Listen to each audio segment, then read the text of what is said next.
Sarah Lynn asked a question that I might have answered before. I can't remember when I make so many videos, but it's a great question, so I'm going to answer it again. She asked, do you believe we can heal our bodies to the point of being able to handle future exposures?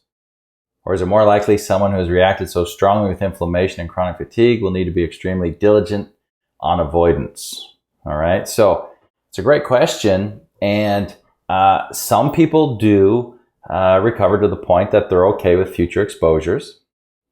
Some people get to the point where they're okay with minimal exposures.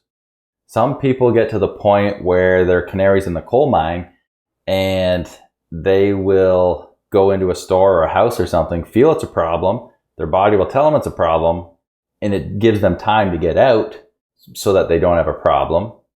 And some people do continue to react and be sensitive due to the extreme damage they might have had, and that's what we had with our son Isaac.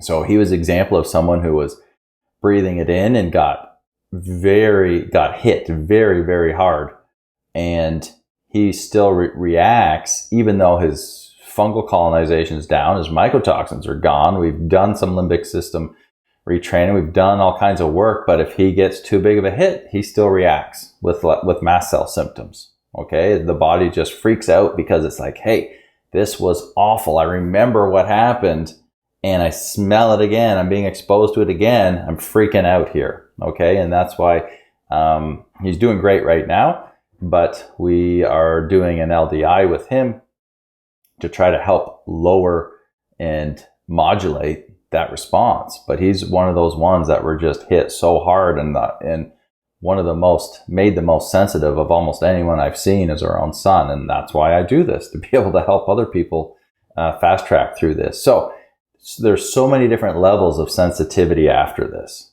So time will tell. The only thing you can do is get the fungus out, get the mycotoxins out, support all your nutritional deficiencies, build them back in.